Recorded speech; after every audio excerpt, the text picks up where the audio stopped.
y'all. So we are on the last chapter of part 2, Roots of Black Radicalism, chapter 7, the nature of the Black radical tradition. It's a really short chapter too. So let's begin. How are you doing? So excited. This brings us finally to the character, or more accurately, the ideological, philosophical, and epistemological character of the Black movement, whose dialectical matrix we believe was capitalistic, slavery, and imperialism. My friend just texted me. I was like, where do I start first with Amiri Baraka? And he said to start with his music, and he's on what do you call it? Spotify. So it's and Nikki Giovanni, she on here too, and Sonia Sanchez. Girl, we are lit. We are lit. I need to make like a list for that. Okay. What events have been most consistently present in its phenomenology? Which social processes has it persistently reiterated? From which social processes is it demonstrably, that is, historically alienated? How does it relate to the political order? Which ideographic constructs and semantic codes has it most often exhibited? Where have its metaphysical boundaries been most certainly fixed? What are its epistemological systems? These are the questions that we must now address, relieved from paradigmatic and categorical imperatives that have so long plagued Western scholarship and whose instances stemmed largely from their uncritical application and the unquestioned presumption that regardless of their historical origins, they were universal. Like thinking about like the Western constructs in general, like, you know how, like research. When we look at research, there are like certain rules and methodology within the Western knowledge that are limited, that are limiting. For example, like when you look at Western knowledge and what they do, like, okay, there's this like research study that was like looking at psychology, for example. But it's so interesting because when you look at psychology from a Black perspective, they talk about how this information is indigenous information from Black people. Like this information for psychological help or spiritual health has been known within the Black community for decades that they didn't need to research to find out. This is just something that they knew. You know what I mean? But within the Western there's like more I could say about this, but I feel like whatever. But I have this friend, his name is Sekou. He has a lot more knowledge than I do, and I'm so excited for him and when we start making like the discussions and stuff like that, because he's so knowledgeable, so intelligent, and he's a very hard worker. And so I feel like he could speak more to the confine. He could speak more to anything, but we'll get to that. We'll get to that when we get to that. Anyways,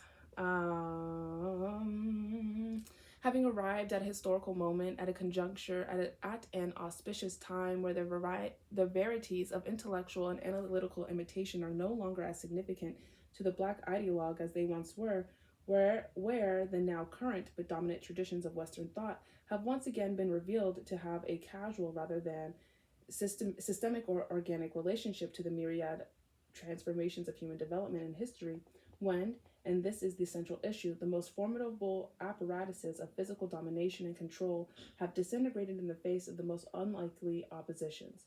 And then in parentheses, India, Algeria, Angola, Vietnam, Guinea-Bissau, Bissau, Iran, and Mozambique. The total configuration of human experience requires other forms. Like you can't apply Western thought to indigenous knowledge. That don't make sense. You won't be able to conceptualize that. That's what I was getting at. Okay. Our first step is relatively easy because it's always been there, always indicated in the histories of the radical tradition. My cousin texted me. I love Midori. She is so amazing. Again and again in the reports, casual memoirs, official accounts, eyewitness observations, and histories of each of the traditions episodes from the 16th century to the events recounted in last week or last month's journals. One note has occurred and reoccurred. The absence of mass violence. Westerners observe, often candid in their amazement, have, oh, Lord, girl. But listen to that. The absence of mass violence. Do you ever think about, like, okay, there was this, let me just keep reading. But ever think about how the atrocities that committed against Black people or Indigenous people or marginalized groups, like, you know what I mean? And like people are like, oh, I would be furious if that happened to me. I'd be burning shit down. But you see a comparable to the Western, like the police state violence compared to, yeah, you get what I mean. Okay, let me just keep reading because let me stop. The absence of mass violence. Western observers, often candid in their amazement, have repeatedly remarked that in the vast series of encounters between Blacks and their oppressors, only some of which have been recounted above, Blacks have seldom employed the level of violence that they, the Westerners, understood the situation required. Think about that. Black people, like, for example, the main form of rebellion was maroonage. Instead of like fighting back like with aggressive force, they was like, no, peace out. This is not how we live. This is not us. They ain't like us. You know what I mean? And it's really interesting. When we recall in the New World of the 19th century that approximately 60 whites killed in the Nat Turner insurrection was one of the largest totals for that century, 60. When we recall that the massive uprisings of slaves in 1831 in Jamaica, where 300,000 slaves lived under the domination of 30,000 whites, only 14, damn, sorry. My colors for this one is green and orange. Okay, sorry. Only 14 white casualties were reported. When in revolt after revolt, we compare the massive and often indiscriminate reprisals, I had to sound it out in my head, reprisals of the civilized master, the employment of terror, when in revolt after revolt, we compare the massive and often indiscriminate reprisals of the civilized master class, and I say civilized, the employment of terror to the scale of violence of the slaves, and at present their descendants, at least one impression is that is very different and shared. At least one impression is that a very different and shared order of things existed among these brutally violated peoples. They not like us. We're different. Type of thing. It's interesting. But then again, I don't want to use a Kendrick Lamar reference because Kendrick is also kind of like a part of that industry with whatever, you know what I mean. But he still got good music. Why did Nat Turner, admittedly a violent man, spare poor whites? Why did Toussaint escort his absent master's family to safety before joining the slave revolution? Why was no white person killed in a slave rebellion in colonial Virginia? Damn, sorry. Why would Edmund Morgan and Gerald Mullen argue that slave brutality was directly related to acculturation? Let me look that up. I think that means removing one from their culture.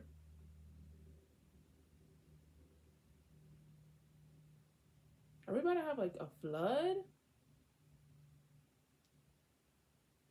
Yeah, okay. Acculturation is a process of cultural and psychological change that occurs when people come into contact with different cultures. Let me screenshot that to make sure that I have that in these notes. Okay. I'm just going to okay. So what does that say? So, argue that slave brutality was directly related to acculturation, that the more slaves came to resemble the indigent freemen whom they displaced, the more dangerous they became. The more one is becomes removed from their culture and resembles the indigent indignant. Did I screenshot this? How do you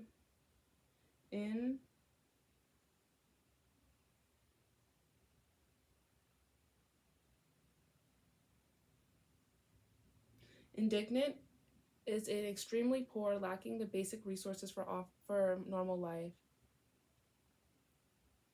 Oh, so the more okay. Sorry, sometimes I'm like, let me make sure that's what they're saying. Like, because I wrote it down when I did the notes, but I just want to make sure. Okay, we'll come back. Okay, here's the notes. I need to scan these. Okay, anyways. So the more that the slaves came to resemble the indignant freemen, the poor freemen whom they displaced, the more dangerous they became.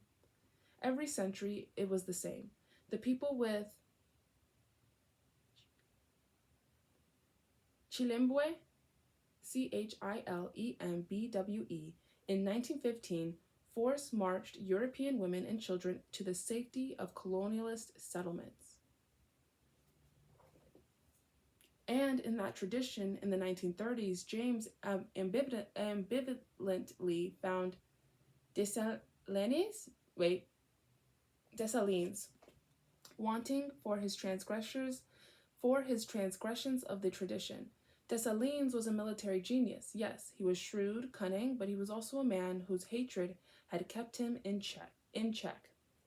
There was violence, of course, but in this tradition, it most often was turned inward, the active against the passive, or as was the case of the Nongquase, Nongquase,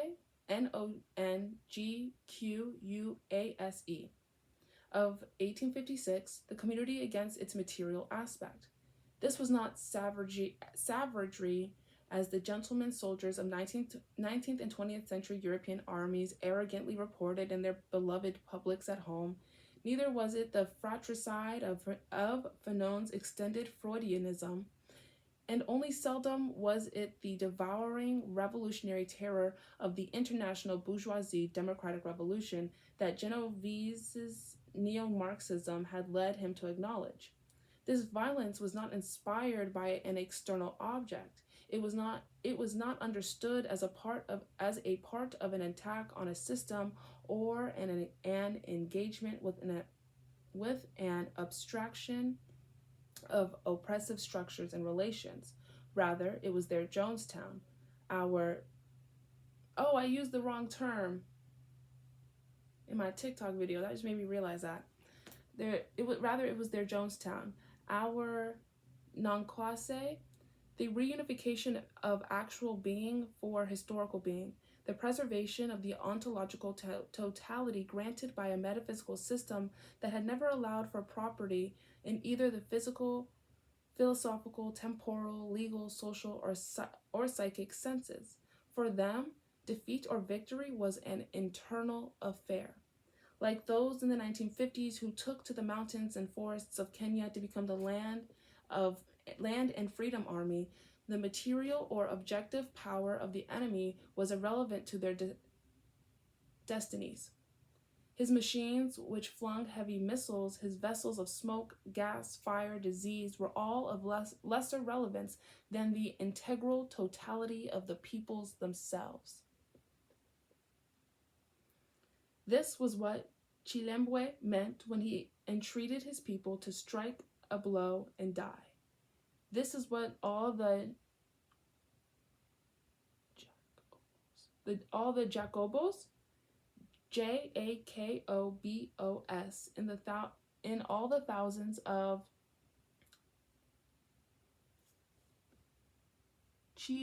I'm not gonna even. That one's hard. This one's hard. CHISH.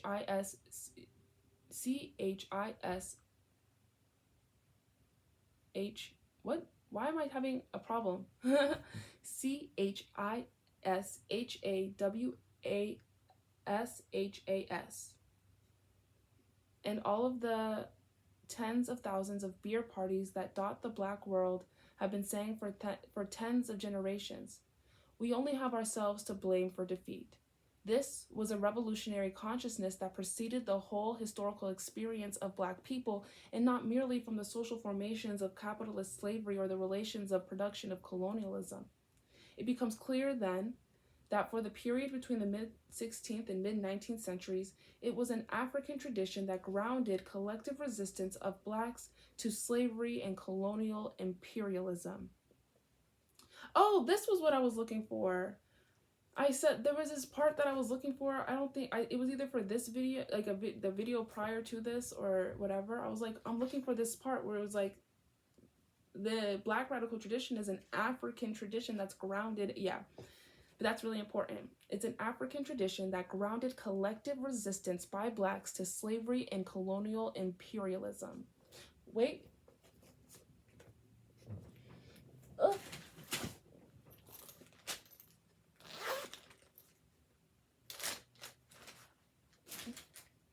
Where is it? Oh. We're going to do this one in pink. Pink is one of my favorite colors. Okay. I don't like that. That one's has writing on it. Sorry. I should be... Okay. This precisely what Gerald discovered and wrote about. This is precisely what Gerald Mullen discovered and wrote about in his study of Blacks in 18th century Virginia. There he concluded, whatever the precise meaning of procurement for the African as a person, his fellowship, or his affectivity, a core area of human behavior remained intact as a slave. Africans, assuming that resistance was a group activity, ran off with their own countrymen and American-born slaves, including mulattoes. Further on, he would make the point again, only differently and more to our immediate point. Outlandish Africans often reacted to their new conditions by attempting to escape, either to return to Africa or to form settlements of fugitives to recreate their old life on new land. These activities were not predicated upon the Africans' experience of plantation life, but a total rejection of their lot. Such was the stuff, rather than it being like a critique, like say like you have like a critique of Marxism, a critique of capitalism. They were like, no, this is just not us, but babe, that's your life. That's for y'all. That's not the way we live. You know, it's not right. Such was the stuff from which the legends were made among the Africans, where to deny to oneself the eating of salt, the ocean sea, was a guarantee of the retention, was a guarantee of the retention of the power to fly. And what's that thing? All God's children have flying shoes, or what's that? I think it's Maya Angelou, but we'll come back. Retention of the power. Oh, and I have a story from the Norton Anthology of African American Literature. I might add this in the end if I can find it fast enough. Retention of the power to fly, really fly home. All of it was a part of a tradition that was considerably different from what was made of the individualistic and often spontaneous motives that energized the runaways, the arsonist, the poisoner. It more easily sustained suicide than assault, and its ideological, psychosocial, cultural, and historical currencies were more charismatic than political. Yeah. When its actualization was frustrated, it became Obeha, Voodoo, Maoism, Pocomania, the religions of the oppressed as I don't know how to say this name, Vittoro, and then his last name is Lanternari, put it. When it was realized, it became the Palmeiras, the Bush Negro settlements, and at its heights, Haiti. But always its focus was on the structures of the mind. I really like this chapter, and I'm trying to emphasize certain points so you know what I'm getting at. Like, this is one of my favorite chapters, even though it's so short. But it's like it's not one of my favorites. There's a lot of favorites in this book, but I'm trying to emphasize certain points so you see what I'm seeing, right?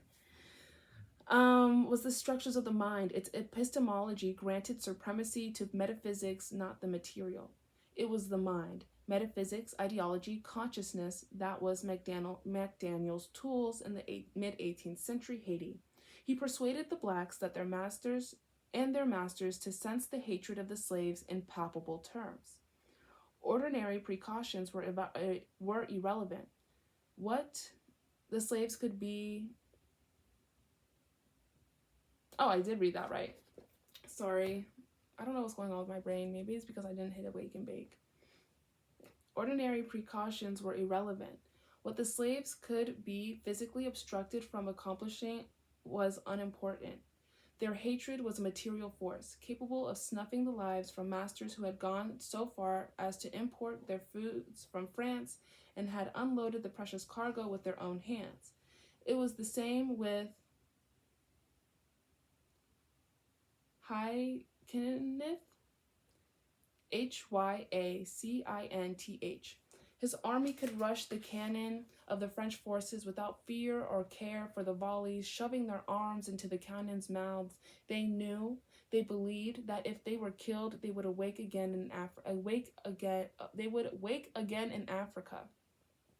On the final day of March 1972, 2,000 of them died to a mere 100 of their opponents, but they were doubly blessed. They were doubly blessed. Thank you. They won the battle, and even their dead were free. Think about that. And like when you look at like psychology, that's my major. A good amount of preventative measures for suicide or unaliving, and excuse the trigger warning, have roots in slavery to keep Black people from committing so that they can continue to work. It's actually really crazy to like learn that and understand how psychology or the mental health field the psychology field is a form of mental policing and also physical policing of Black and brown bodies. Buckelman possessed the same truth, and so did Romaine. Nanny, who had preceded her Haitian sister by 60 years, was warmed in her mountainous retreat in Jamaica by the very same consciousness. They lived on their terms, they died on their terms, they obtained their freedom on their terms. Thus, it was with the Obeja men and Obeja women and the Papaloi that these were the terms that the African peasants and farmers had brought with them to their captivity. They were also the terms in which their freedom would be acquired. I wish I can just print out this page specifically. I mean, I did. I just copied and pasted the whole entire chapter 7 in my notes, but girl, it's so good. At Richmond, Virginia, in the summer of 1800, Gabriel had not quite realized this vision, but his George Smith did. Smith believed in Africa and knew of the outlandish people that they dealt with, witches and wizards, and thus would be useful in armies to tell when any calamity was about to befall them. In 1822, in Charleston, South Carolina, Denmark Vesey realized it, but his Gullah Jack knew it too little. And in 1830, Old Nat brought it to fruition. Only Nat Turner, who charged his plan with supernatural signs and sacred poetic language that inspired action, was able to transcend the world of the plantation and the city. Only Turner led a sustained insurrection. It could not be otherwise. This is what the Black radical tradition made manifest. It was a consciousness implicated in what Amos Tutuola was so many generations later would name the Bush of the Ghosts.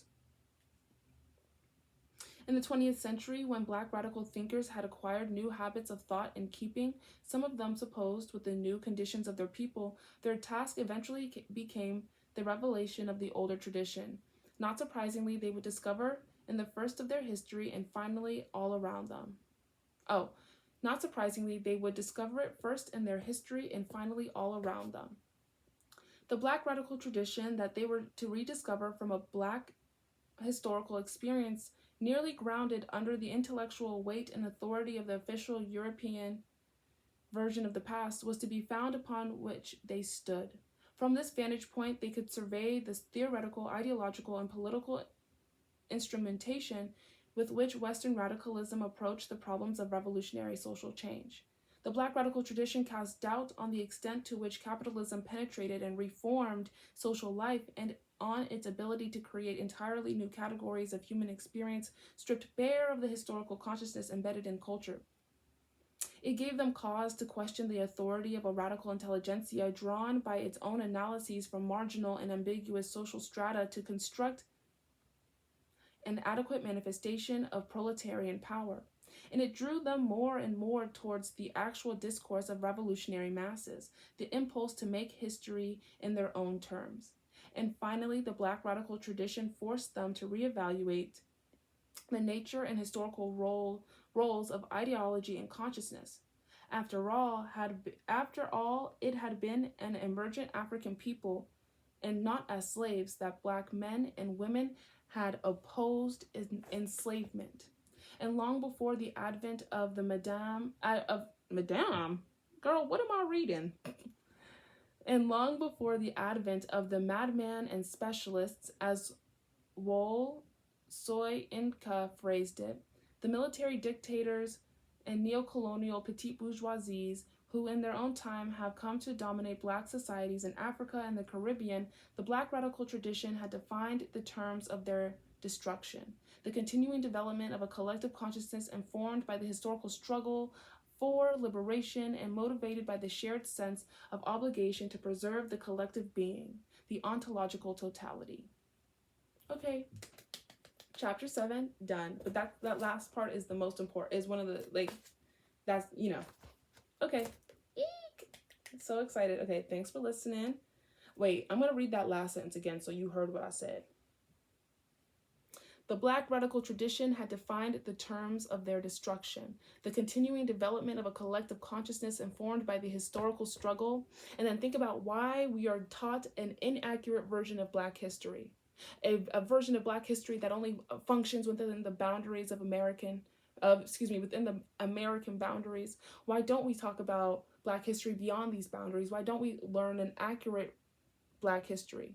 It's for a reason. Because when you know your history, you know who you are. When you know your history, you are going to want to resist.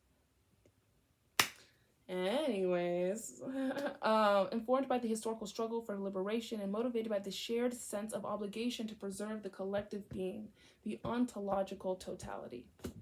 Okay, yay, now we're done. Thanks for listening. And then we're on part 3, Black radicalism and Marxist theory.